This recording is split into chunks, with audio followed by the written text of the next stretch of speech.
होगी रोज खटर पटर, बातें भी चटर पटर, घर घर की खबर खबर, हंसी ठिठोली की है अंगड़ाई। रेडियो राजू भाई, रेडियो राजू भाई, रेडियो राजू भाई, राज मिस्त्री का अपना रेडियो। नमस्कार मेरे प्यारे राजमिस्त्री भाइयों, मैं हूँ राजू भाई और लेकर आ चुका हूँ आप सभी का पसंदीदा प्रोग्राम रेडियो राजू भाई, राजमिस्त्री का अपना radio, powered by UltraTech cement, देश का नंबर 1 सीमेंट। दोस्तों शुरू करते हैं आज का प्रोग्राम और आज के प्रोग्राम का आज का विचार है, दुनिया में तुम्हें कोई उस वक्त तक नहीं हरा सकता जब तक तुम हिम्मत ना हार जाओ, क्योंकि असली हार तो आपके ऊपर निर्भर करती है ना दोस्तों। मन के हारे हार है, मन के जीते जीत। जी हाँ, अगर आप हिम्मत नहीं हारते और कोशिश करते रहते हैं तो आपको कोई नहीं हरा सकता, और अगर आप हिम्मत हार जाएंगे और कोशिश करना बंद कर देंगे तो आपने खुद अपने आप को हरा दिया है। इस बात को बिल्कुल दिल में और दिमाग में बिठा लीजिए, क्योंकि ये बहुत बड़ी बात है और ये आगे चलकर आपको जिंदगी में बहुत काम आने वाली बात है। तो दोस्तों ये था आज का विचार और अब हम आगे बढ़ते हैं दिल की बात की ओर। आपने कभी गौर किया है कि अगर हम जब छोटे बच्चे थे, हमें अगर कोई अनुशासन सिखाता तो बड़े होकर हमारी आदतों में और सुधार हो पाता। हमारे मम्मी पापा ने तो बहुत कोशिश की, लेकिन हम इतने बदमाश बच्चे थे हम लोग, मतलब मैं भी अपने आप को बोल रहा हूँ और आपको भी बोल रहा हूँ कि हमने अनुशासन का कद्र ही नहीं किया। लेकिन अब और आज मैं इस चीज पर बात करने वाला हूँ कि ऐसे कौन से तरीके हैं जिसे अपनाने से हो सकता है कि हम बच्चों को अनुशासन सिखा पाए। बच्चों को किन तरीकों से सिखाएं अनुशासन? सबसे पहले खुद को बनाए रोल मॉडल। जो चीज आप बच्चों को सिखाना चाहते हैं दोस्तों, सबसे पहले तो उसे आप खुद सीखिए। अगर आप उन्हें सुबह जल्दी उठने की हिदायत देते हैं तो आप स्वयं लेट से नहीं उठ सकते, आपको भी जल्दी ही उठना पड़ेगा। अपने बच्चों को सिखाने का सबसे सही तरीका है कि आप खुद उनके लिए रोल मॉडल बने, क्योंकि बच्चे सबसे पहले अपने माता पिता को देखकर सीखते हैं। उनके लिए पहली पाठशाला उनका परिवार ही होता है। इसलिए अपना व्यवहार वैसा ना रखें जो आप अपने बच्चों में नहीं देखना चाहते हैं।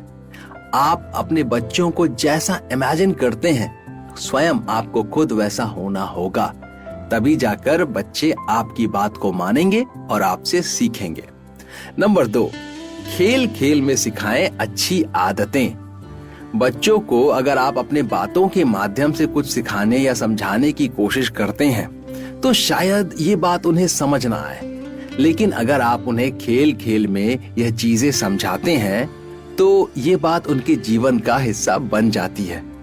जैसे उन्हें अपनी गंदी प्लेट खुद साफ करने की आदत सिखाएं, उन्हें घरों के कामों में हाथ बटाने को कहें। अपने बच्चों में किसी तरह का कोई भेदभाव ना करें, बेटे बेटी दोनों को काम करना सिखाएं। ऐसा नहीं है कि अगर बेटी है तो उसको किचन में हम काम करना सिखाएं और बेटा है तो उसे छोड़ दें, नहीं, उसे भी अपना प्लेट उठाने, अपना प्लेट धोने, खुद ग्लास में पानी भरने और ग्लास धोने की शिक्षा दीजिए। सारे बच्चों को समान शिक्षा दीजिए, क्योंकि शिक्षा का कोई जेंडर नहीं होता दोस्तों। वो कब कहां कैसे किसको काम आ जाए ये कोई नहीं जानता। नंबर 3, घर के लिए कुछ नियम बनाएं। हर घर में कुछ अलग नियम और कानून होते हैं। इसकी मदद से बच्चों में एक जागरूकता आती है कि हमें खेल कर समय से घर जाना है, हमें घर में सबके साथ खाना बैठकर खाना है। ये नियम उन्हें समय का पाबंद और परिवार के नजदीक लाने में मदद करते हैं। साथ ही उन्हें अनुशासन भी सिखाता है। उदाहरण के तौर पे अगर मैं अपनी बात कहूँ तो दोस्तों, मेरे घर में हम लोग रात का खाना सपरिवार एक साथ बैठकर खाते हैं। दोपहर का चलो कोई बात नहीं, कोई काम पे गया, कोई इधर है कोई उधर है, लेकिन रात का खाना 7:30 बजे सब एक साथ बैठकर खाते हैं। नंबर 4, उनकी बातों को ध्यान से सुने। एक माता पिता के रूप में हम सब अपने बच्चों को परफेक्ट देखना चाहते हैं। हम उन्हें बहुत कुछ सिखाना चाहते हैं, लेकिन हम उन्हें समझने की कोशिश कम करते हैं, उन्हें सुनने की क्षमता नहीं रखते। ये बहुत आम बात है, लेकिन बहुत जरूरी है कि आप उनके हिस्से का उन्हें बोलने दें कि आपका बच्चा आपकी सीख या नियमों के बारे में क्या सोचता है, उनके मन में किसी भी चीज को लेकर क्या विचार आते हैं। ये बात जानना बहुत जरूरी है, और ये तभी होगा दोस्तों जब आप उन्हें बोलने देंगे और आप उनकी बात को दिल से सुनेंगे। नंबर 5, अच्छा करने पर दें शाबाशी। बच्चों को अच्छा करने के लिए मोटिवेट करते रहना बहुत जरूरी है। इससे उनका हौसला बढ़ता है और उनको कुछ नया करने का साहस भी मिलता है, ताकि वे आगे बढ़ते रहें। कुछ नया करने पर भी एक माता पिता बनकर नहीं, उनके दोस्त बनकर उन्हें समझाने की कोशिश करें और उनकी सराहना करें।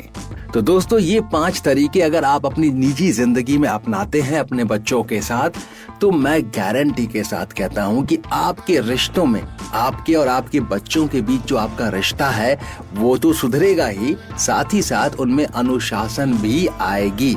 और सबसे जरूरी बात, बच्चों से पहले आपके अंदर अनुशासन आ जाएगा, और आपके अंदर जब अनुशासन आएगा तो जाहिर सी बात है आप बाकी की सारी चीजों को कंट्रोल कर पाएंगे, ठीक कर पाएंगे, बेहतर बना पाएंगे। तो दोस्तों, इन सारी बातों का ख्याल जरूर रखिएगा। अब रुक करते हैं कहानी की ओर, लेकिन उससे पहले आप सभी के लिए एक संदेश। और आपके लिए जो संदेश है वो ये है कि याद रखिए, हमेशा केवल अल्ट्राटेक सीमेंट का ही इस्तेमाल करें, क्योंकि बढ़िया काम तो बढ़िया नाम। अब चलते हैं कहानी की ओर। कहानी का नाम है जिम्मेदारी लेना सीखिए। एक कॉलेज में एक ही कक्षा के 4 अच्छे दोस्त थे और वह चारों बहुत ही शरारती थे। एक रात चारों घूम रहे थे और बहुत मौज मस्ती कर रहे थे। तभी उन चारों को अचानक ख्याल आया कि अरे, अगले दिन तो उनकी परीक्षा है। अब चारों की पढ़ाई तो हुई नहीं थी, तो परीक्षा से बचने के लिए चारों ने दिमाग लगाया और उन्होंने अपने कपड़ों पर तेल और ग्रीस लगा लिया। जब अगली सुबह चारों कॉलेज गए तो वो सीधा टीचर के पास पहुंचे और उन्होंने टीचर से बोला कि सर, कल रात हम एक शादी में गए थे, तभी अचानक से हमारे गाड़ी का टायर फट गया। देर रात तक हम चारों ने मिलकर गाड़ी को धक्का मारा और धक्का मार मार कर इसे अपने घर ले आए। आज हम परीक्षा देने की अवस्था में नहीं हैं। तब टीचर बोले कि तुम आराम कर लो, तुम चारों की परीक्षा 3 दिनों बाद होगी। तीसरे दिन जब वो चारों टीचर के सामने थे, तब टीचर बोले, चलो तुम्हारी परीक्षा शुरू करते हैं। इस बार की परीक्षा के लिए वो चारों दोस्त घर में खूब जमकर पढ़ाई करके आए थे। वो मनी मन बहुत खुश हो रहे थे कि क्या बात है, हमने टीचर से वक्त भी मांग लिया, हमने पढ़ाई भी कर ली और आज अच्छे से परीक्षा भी दे देंगे। अब वो चारों टीचर के सामने थे। टीचर ने कहा कि चलो तुम्हारी परीक्षा शुरू करते हैं, पर चारों को अलग अलग कमरे में बैठना होगा। टीचर ने चारों को अलग अलग कमरे में बिठा दिया और चारों को एग्जाम पेपर दे दिया। उस एग्जाम पेपर में दोस्तों सिर्फ 2 सवाल थे। पहला सवाल आपका नाम, जिसमें 1 अंक था, यानी कि 1 मार्क, और 99 मार्क का एक क्वेश्चन था। वो था कि गाड़ी का कौन सा टायर फटा था। 99 मार्क्स। ऑप्शन थे front left, option B front right, option C back left, option D back right. आप तो समझ ही गए होंगे कि वो चारों बेचारे क्या जवाब देंगे, वो कोई नहीं जानता, और चारों हो सकता है अलग अलग जवाब दे। तो दोस्तों, इस कहानी से हमें क्या सीख मिली? इस कहानी से हमें ये सीख मिली कि जीवन में कभी भी जिम्मेदारियों से मत भागिए, बल्कि उन्हें स्वीकार करना सीखिए। जब आप अपनी जिम्मेदारियों को स्वीकार करेंगे तभी तो आप आगे बढ़ेंगे, वरना आप कभी आगे नहीं बढ़ पाएंगे। दोस्तों, अब मैं लेने वाला हूं इजाजत आप सभी से, लेकिन उससे पहले आप सभी को एक रोचक तथ्य जरूर सुनाऊंगा। और आज का रोचक तथ्य है कि आपने मॉल या पब्लिक एरिया में एस्केलेटर का इस्तेमाल तो जरूर किया होगा, लेकिन क्या आपने एस्केलेटर के किनारों पर लगे ब्रिसल्स पर ध्यान दिया है? मतलब जब हम एस्केलेटर की सीढ़ी पे खड़े होते हैं, राइट या लेफ्ट साइड अगर हम नीचे की तरफ देखेंगे तो उसमें एक कुछ ब्रश जैसा निकला होता है, वो उसी को ब्रिसल्स कहते हैं। कई लोग एस्केलेटर पर चलते समय अपने जूतों को उनसे सटा कर चलते हैं ताकि गंदगी साफ हो सके, और वे सोचते हैं कि यही इसका यूज है। लेकिन आपको बता दूं कि एस्केलेटर पर ब्रिसल्स इसलिए बनी होती हैं ताकि लोग किनारों से उचित दूरी बनाकर रखें और उनके शू लेसेस, दुपट्टा, साड़ी आदि एस्केलेटर के किनारों पर ना अटके और दुर्घटना से बचा जा सके। तो ये था आज का रोचक तथ्य। दोस्तों, मैं लेने वाला हूं आप सभी से इजाजत। हम मिलेंगे अगले एपिसोड में नई बातचीत के सिलसिले के साथ। आप अपना ख्याल रखिए और मुझे इजाजत दीजिए। शुक्रिया दोस्तों। रेडियो राजू भाई, रेडियो राजू भाई, रेडियो राजू भाई, राज मिस्त्री का अपना radio. Brought to you by Ultratech Cement.